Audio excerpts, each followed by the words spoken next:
Hi guys, I'm just gonna add Ananya in. Wait, Ananya, I can't see you. Hi. Hi, wait, are you here? Because I can't see you. This network is really.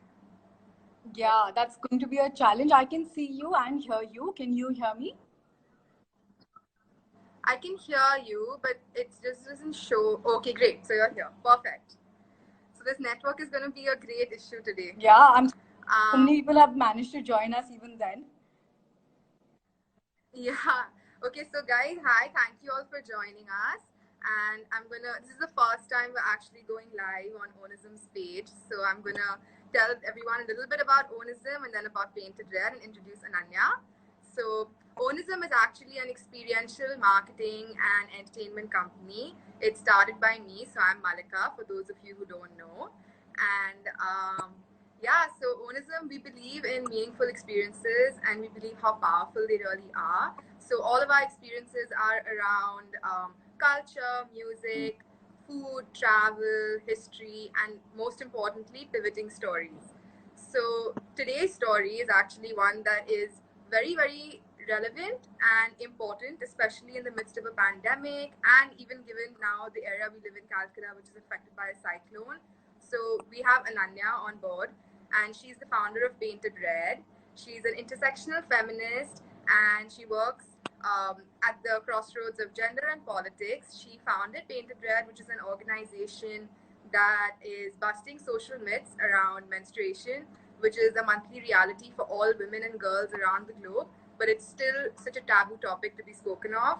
Other than conquering the world, she is a whiskey drinking, patriarchy smashing, Mandarin speaking avid reader. So I'm gonna jump right in and let her say a few words, tell us where she's tuning in from, and then we'll get to the busting of myths. So also, guys, by the way, for those of you who don't know, it's Menstruation Hygiene Awareness Week this week, and it's celebrated on 28th May. And this year's theme is "It's Time for Action," and that I think that's extremely important because it kind of stresses on the power of collective action and the power, even though we're physically apart, we all actually have to harness, and we can get together and make a difference by enabling access and educating people about these menstruation products. So Ananya, why don't you tell us a few words where you are joining us in from, what's going on, how's it been? Malika, that was an insanely kind introduction. Thank you. I'm not as cool as she makes me sound, guys. So I'm joining from Calcutta. That's why I think both our networks are the way it is. As most of you all know, we've been hit by a cyclone very recently. So we're just going to overcome that and continue our conversation. As Malika pointed out, I started Painted Red last year. After a very personal incident, which we will hopefully talk about. But Painted Red is talking to young girls coming from disadvantaged backgrounds. We're educating them about menstrual health, menstrual hygiene, and we touch upon sustainable menstruation as the way forward. So that's a little about what we do at Painted Red. And currently, we're running an extensive amount of relief work. We are sending out cloth pads to women who cannot access products at this point of time due to the lockdown as well as because of the cyclone. So, do go and check out more about our work. I think Malika will be sharing our links with you. So, yeah, and through this conversation, I'll keep talking about Painted Red. Great. So, what is paint? I mean, you've kind of summed it up, but what does Painted Red mean to you, and how did this idea, how did you conceive this idea, and what made you, so passionate about such a topic, and to especially be on the forefront and advocate for it, and just do such good work, which is so relevant in these times. So, this actually dates back to last year around January. For those who don't know this, I'm actually a campaign strategist by profession. So I was on ground in Bihar for meetings, and we were located in a very remote village. It's towards the western side of Bihar, and at that point of time, I had no idea that I had PCODs. It was not detected, so I started having my periods unexpectedly. And for nearly 250 kilometers, Malika, there was not a single pharmacy that had sanitary products. No kirana dukan, nothing. And when we Wow. reached the head village and I managed to finally lay hands on one of those government sanitary pads, which are sub quality to begin with. But I was very thankful at that point of time that I got one. I was still taken to a little hut in the corner by the Sarpanch's wife. And I was asked to change there because that was all that they had in terms of what we were allowed to use at that point of time. So while I was aware and always advocated for normalizing menstruation as an urban woman, the real deal hit me really, really hard at that point of time. So I used that opportunity to engage more and more with women in Bihar to understand what, how much of a problem accessibility is, and how much of misinformation and stigma still surrounds menstruation. So that's when after the general elections, I quit my job. I decided that I needed to find a passion project for myself. And I had found that passion project for myself. So while I was applying for my university and I was thinking about how I'm going to earn and all the economics of it, I still dived deep into launching Painted Red, and it came into being. And I have put all my heart and energy into having uncomfortable conversations. As I keep telling you, it's my favorite pastime, making people squirm in their seats, and I love every bit of it. I love every bit of being able to bust myths and at least hope that the next generation does not grow up with the same misinformation, restrictions, stigmas that we have grown up with. No, that is so true, and I think it's especially important.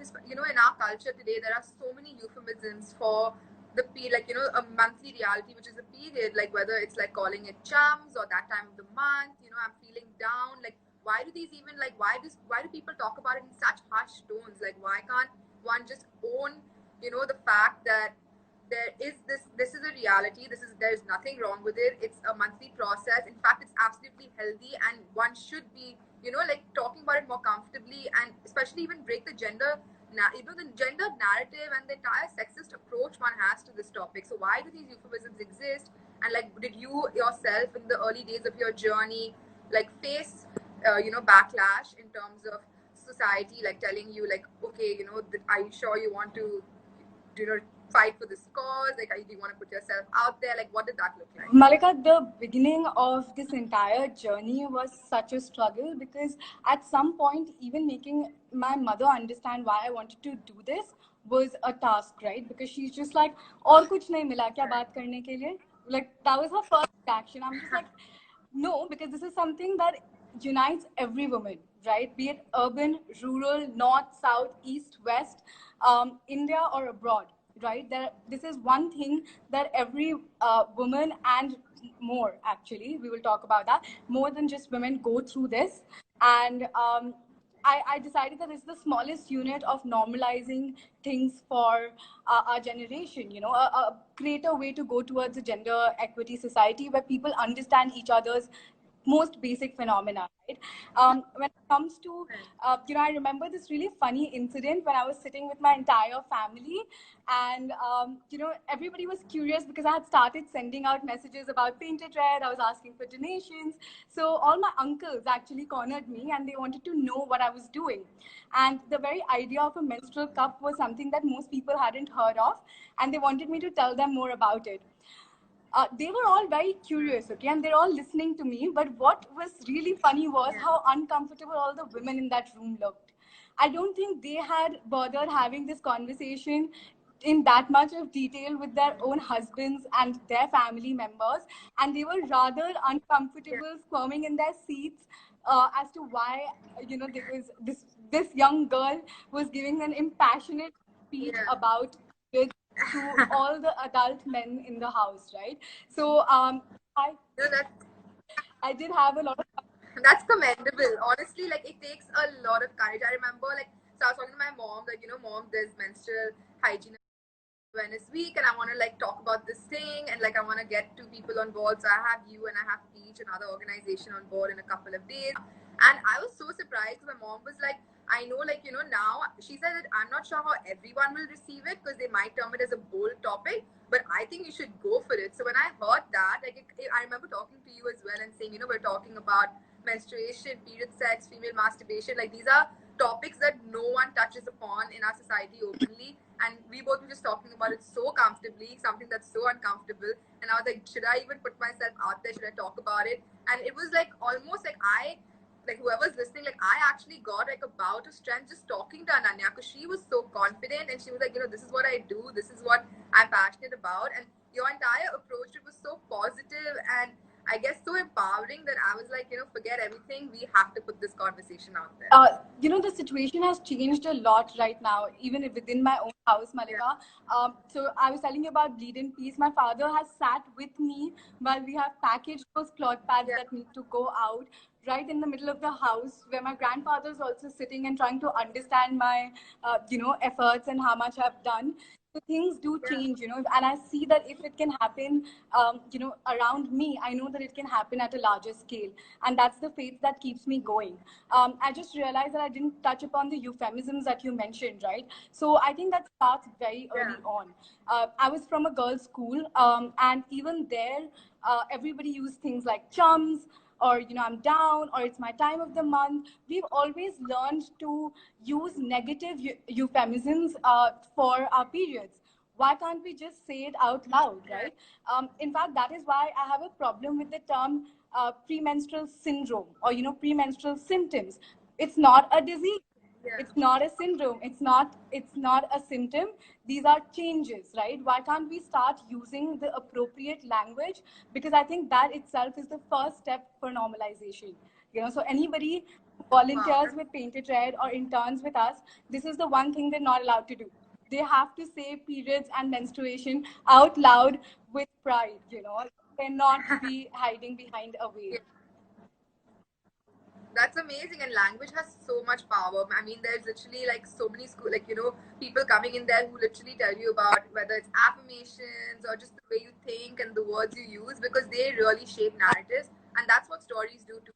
Like, stories, if well told, which are honest and complex, they can change beliefs, thoughts, ideas, and once they change mass behaviors, it's only then that policymakers will pay attention to it, because the behavior of the masses needs to change before someone at that high up level can, you know, pay attention to something like this. So like, for example, in Scotland, they want to, I actually have a very like personal relationship with that country as well, because I spent like 4 months studying there, and I studied women and gender international studies with that focus itself. So for me, like, that is something that I connect to a little bit more. But when I heard the news that, you know, they are going to be completely like eradicating all form of charge and taxes on sanitary products, sanitary menstrual products, I was like, you know, this is an example and a precedent every single country needs to follow. And here, in fact, like, I think when we spoke earlier, that in the first initial days of the lockdown, the biggest challenge was that this wasn't even an essential commodity, so they weren't even transporting it.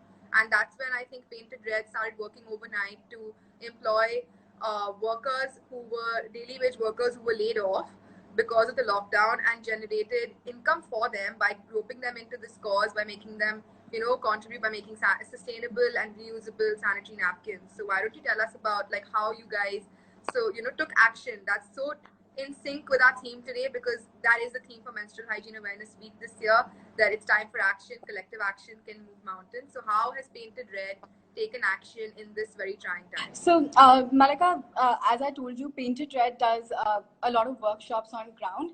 So one of our ground partners actually reached out to me because it was, one, there was shortage of supply, and second, people knew that there was no way that they're going to have a steady income for the coming days. So as always, roti kapda makan takes precedence over women's health, over, and especially over, you know, menstrual health.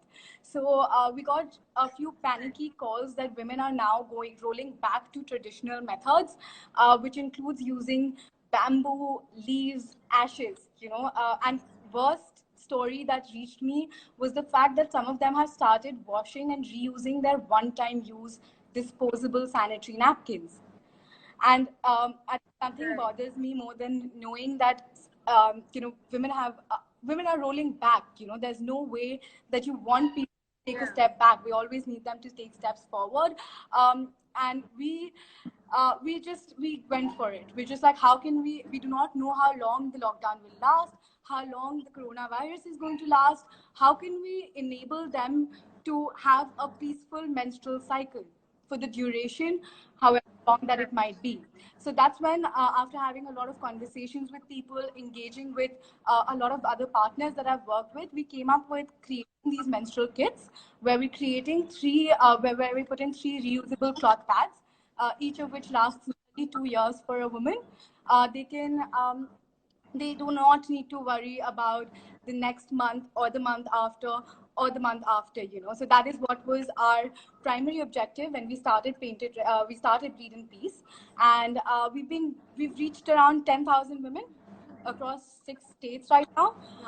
We're working with ground partners who are employing self-help groups to make these cloth pads for us. Initially, we started on the down low, but through petitions and constant pleas, the government has now given us permission to officially do production of our cloth pads. But yeah, it was quite a task. We managed to actually help 2 groups that way. Those who live in urban slums also got employment by becoming our tailors, if I can call them that, and obviously the women got our products as well. Wow, that's commendable. I think, there's one thing to make a monetary contribution to a cause, which I think a lot of people are doing during these times. But then there are people like you who actually hustle on the ground and make sure that those proceeds are even used in a very responsible, reliable, and meaningful way. And I think that is the true power, because there is, it doesn't take a lot to make that minor contribution, but it takes so much of hustle to actually make sure that all of those people's contributions are being used productively and actually reach the source that they're meant to. And that is especially, and I think it's commendable. So as a society, we have a lot of people watching us right now. How can we as urban Indians living in the midst of this pandemic help and contribute to Painted Red's cause and do a little bit in our own way, whether it's a monetary contribution or whether it's even towards the larger mission of normalizing this monthly reality, or whether it's even just whether it's the people who are watching who want to intern, or just in any way, in the whole breadth of it all. How can we be a part of Painted Red and help the effort? Because it's Menstrual Health and Hygiene Week, I think I will start with the bigger picture, right? Firstly, it's an appeal to everybody who's here. Stop using euphemisms, like we touched upon that. Let's start saying periods out loud. Let's start having conversations with those around us. You do not need to suffer in silence if you have intense period cramps, if you are facing disorders. Have conversations. Try and normalize at least the people who are around you. To know and to be able to engage with you, right? That's the first step to normalization, conversations. So my biggest suggestion is break this silence, right? Second, if I have parents who are listening in, I know that you've had to face a lot, right? So my mother had to sleep on a separate mattress. They had different utensils. So all of those things she has suffered through. Do not let your child go through the same thing. Let them touch pickles, let them enter the kitchen, let them pray, let them do whatever they do on a daily basis. Let them continue doing the same thing when they're on their periods. And of course, now coming to Painted Red, I'm always happy and more than happy to have volunteers and interns. So you can always hit me up on either Painted Red's page. You can email me. We are collecting, right now we're raising funds for Sundarbans. We're trying to send 1,000 menstrual kits there. Again, it's a part of our Breed in Peace campaign. The crowdfunding link for which is on my page is bio. So if any of you want to make a contribution, please do that. I have been very nicely burning a little hole into my college funds because I have overstepped the donations that I got. But I guess we'll figure it out. That's how I'm just like, I'll play it by the book. We'll do what we'll do. But I will be more than happy. No contribution is less. One cloth pad is on an average for 70 rupees, and it lasts the woman up to 2 to 3 years. So your minor contribution can take somebody a long, long way. So do not hesitate. We do not judge you for the amount that you put out there, and more than happy to welcome you into the Painted Red team if you want to join. Wow. That's amazing. I think that's what's so powerful, right? Like even a minor contribution, we don't even realize the lens to which it can help and like almost transform. It not almost, it does transform a woman's life. And if we don't stand up for each other, who will? So I think like you've kind of encapsulated very well like how as a society we can help this cause. And I think all of us more than ever want to take this action. So I'm sure our followers will, reach out. But now I'm going to actually go to the myth busting part of our conversation where we, tackle and talk about certain urban myths that are extremely popular even in very progressive societies like the US, UK, and first world nations, and as prevalent, if not more, in India today.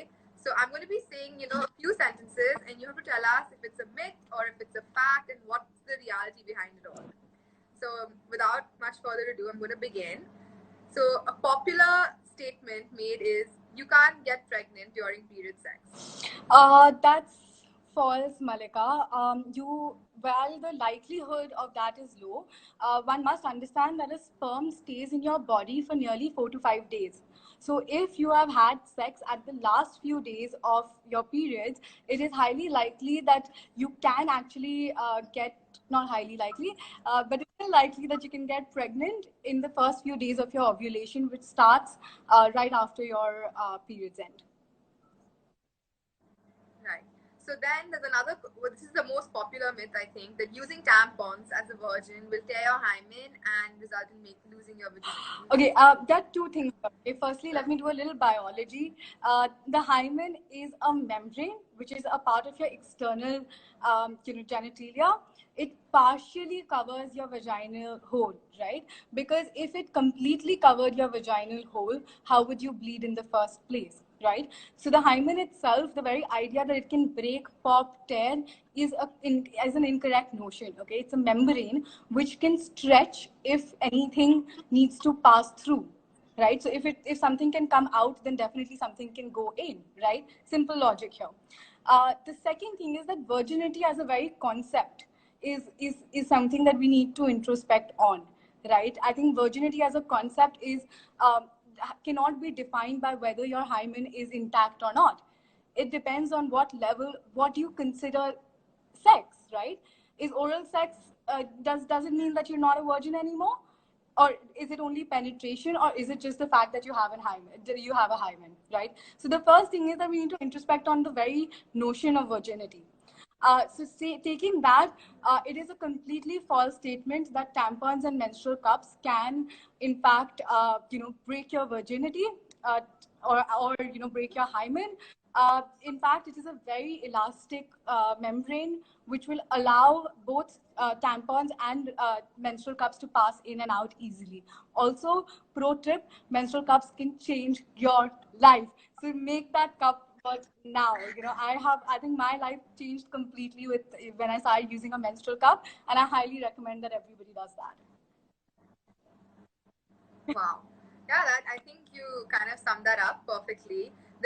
And especially like I think in the Western world, tampons are a lot more popular than India. And now, I was speaking to someone whose mom actually goes to, on her usual, buy, I guess, I think buy yearly trips to Goa, stocks up on tampons because for the longest time she didn't have them available in the city where she was living because it's only available in certain pockets in India. And I think more and more girls today are using it. So that's another, something to think about. Like it's food for thought. That's something that is supposed to be life changing, such a, a life transforming product in terms of making this entire process so much smoother and easier. Why is it not even available? Because of these myths that exist. But moving on, they say period blood cannot pass STDs. Is that true? So that does not have a black or white answer, Malika, because sexually transmitted diseases, as the term suggests, is transmitted through sexual intercourse. However, there are certain STDs which when blood to blood contact is made, can be passed to each other, right? So if HIV can be passed, for example, if there's a contact between two blood, right? Two people's blood. And period blood firstly is like any other blood. So if there's an exchange of blood between individuals, including period blood, then there's a chance of somebody getting an STD. But if the only way and the most likely way that someone's getting an STD is by having unprotected sex. Right. Great. So, and then the next one, sex will somehow trigger your period and make it even heavier if you're having sex while you're on your period. No. In fact, it makes it shorter. So researchers have shown that sex during period forces because an orgasm causes your uterus muscles to contract and release. The release will also cause extra blood to flow out faster. So in fact, the very opposite happens, because you're likely that if you have a 7-day cycle, it might even become 5. So yeah, go ahead and have a lot more period sex if you want to get done with your periods faster. And it also helps with cramps, it does, because at that point of time, again, the same theory, orgasms help your uterus to release, and as we know, period cramps occur because of contraction of your uterus. The releasing of your uterine muscles helps relax the cramps. Great.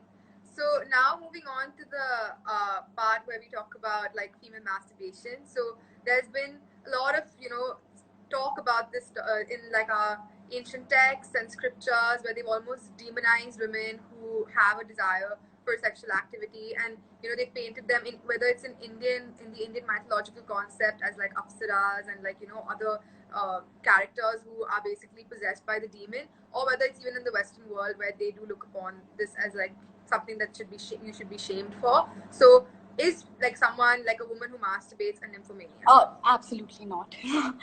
Firstly, this is it's again partially incorrect notion that our ancient scriptures demonize masturbation and women's sexuality. In fact, they were more open about it than we are now. So the practice of our religion, in fact, and a lot of our cultural evolution has demonized it now, which was not how things used to be. In fact, if you go back in some of our temple carvings, they're very explicit in their depiction. And the same way, usually the woman is very central to those depictions. So no, our ancient scripts and our translation of that, in fact, has demonized women's sexuality. Masturbation is extremely important for everybody, male or female, to understand your bodies, to understand your preferences, and most importantly, to be able to enjoy, right? It's pleasure. We keep forgetting that we, as our bodies, serve a greater purpose than just popping out babies, right? And every woman deserves pleasure, right? I mean, I think that shouldn't be a point of argument at all. So yeah, masturbation has nothing to do with nymphomania.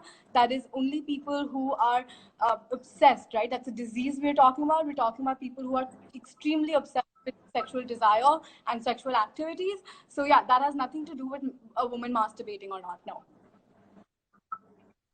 Great. So moving on to our last statement, which I think is a slightly more complex one, which you'll have to unpack for, because I remember talking to you and I was like, okay, can you like explain like the integrities of this to me? So that is it true that only women menstruate? No, absolutely not, right? We would require a whole different conversation for me to delve deep into this.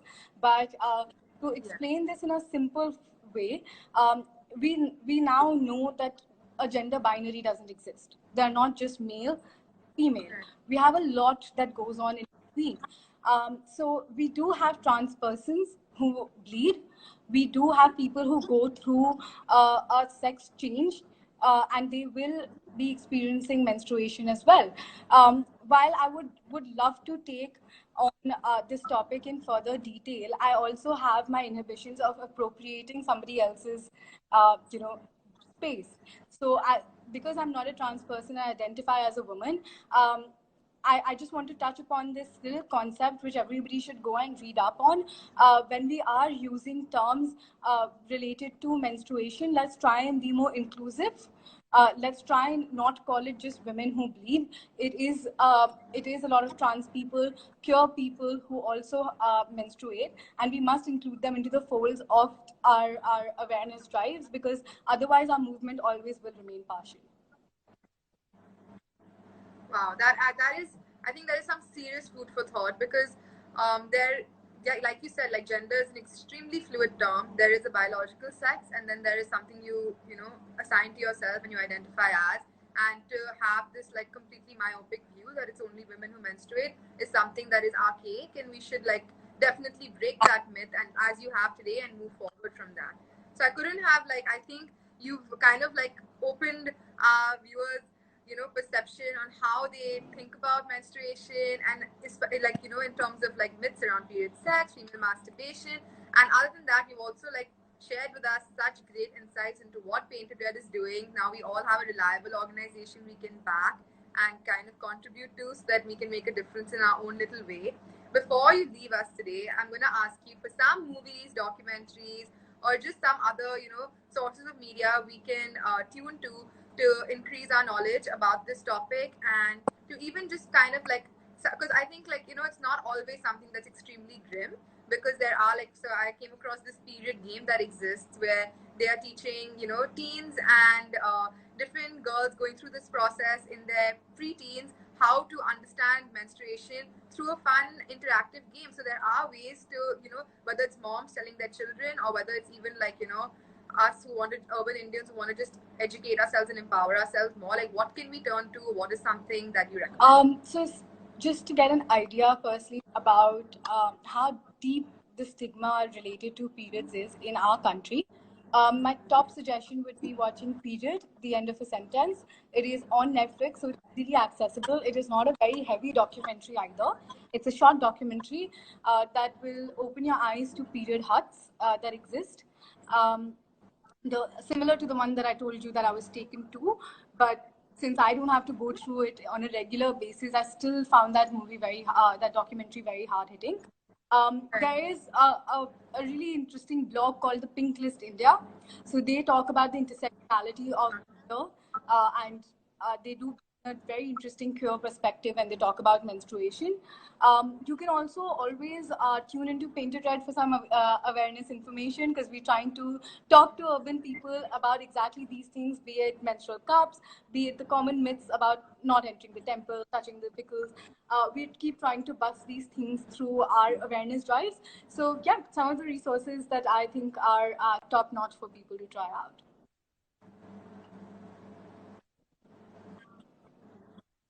Great. Thank you so much, Ananya. Thank you for sharing such important insights with us. And I want to tell everyone, for those of you who joined in a little late, Ananya is going to be off to doing great things. She's a candidate for Masters of Public Policy at Harvard Kennedy School. And I'm sure our country needs more women like her who are going to make a difference in the most positive way, not just as a contribution to the marginalized communities, where, you know, by enabling access for menstrual products for them, but also to the urban Indians who need to come out of this time warp they are in and actually embrace their sexuality, their body functions, and just like, you know, own it. Like, that's, I think that's our biggest takeaway. Like, we just have to get done with using these euphemisms and kind of make a difference in even the small ways by how we talk about these things. So thank you so much for joining us, and I am going to actually post the link for where people can go and contribute to this cause on my story and my profile. And this live will also be there for the next 24 hours, so you guys can tune in. And thank you so much, Ananya. It was great talking to you. Thank you so much, Malika. It's people like you who, you know, who are ready to break the silence, invite people like me to have uncomfortable conversations with people that, you know, that we can together make this change. So thank you so much for having me. Thank you. Of course, it was great. Thanks, guys, for tuning in. Sorry for the network trouble. Bye.